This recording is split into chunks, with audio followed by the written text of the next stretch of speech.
Women are among the most sought-after voters this year, and especially the so-called Walmart moms, women with children, school-age children, who have shopped at Walmart at least once in the last month. According to a new bipartisan research study that Walmart commissioned, Walmart moms aren't buying either candidate. And joining me now is Margie Omero, president of Momentum Analysis, a Democratic research group. You worked with a Republican research group as well in this, and what you found is that the Walmart moms are still undecided.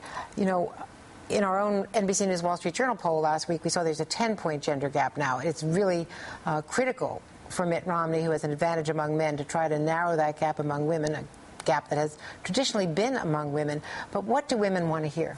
Well, they want to hear a few things. The first is they want a candidate who's going to really speak to them personally and tell them how their plan is going to really affect their daily life. They say that very specifically. They want a plan, and they want to know what it means for them in their daily struggle. They also want a candidate who says that he really understands what their lives are like. And they get a lot of cues from that, whether it's how they come across. They also get some cues from the candidate's spouses and their family unit and what they're talking about, and really make sure that the voters have a real connection with the candidates. Now, here's some of the responses that you got in a couple of places, Denver, Detroit, when you asked about President Obama.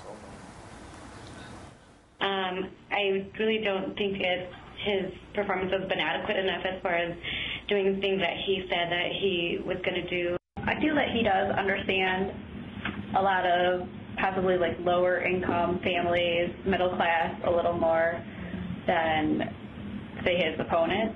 There's a lot of hope. There's a lot of, all this could be different, and pretty much no. And at the same time, you also had a responses about Mitt Romney. Let's play that, and then we'll talk.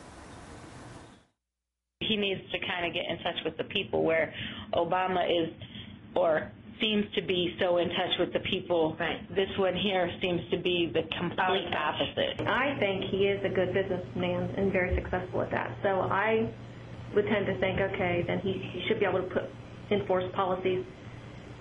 If you could get past the bureaucracy of the government, you should be able to enforce good policies that would help the country. Okay. He is so beyond wealthy and has this accounts offshore and secretive and shady. One at a time. Right. Just, I think he's just shady.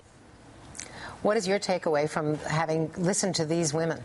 I think there's good news for both candidates, and there are also some warning signs for both candidates. For the president, a lot of moms feel that he understands their struggle a little bit more than maybe they feel about Mitt Romney, but they also feel that the economy is not improving quickly enough for them. These are a lot of moms who are going through some tough times. They are maybe living with their parents, or they have older kids coming to live with them, or they've been out of work. With Mitt Romney, we heard from a lot of moms that they feel that they haven't warmed up to him, or he hasn't warmed up to them. So they're going to be looking to hear a little bit more about him and try to figure out if his business experience is a plus or a minus. And they're still trying to figure that out. Margie Omero, thank you very much for bringing that to us.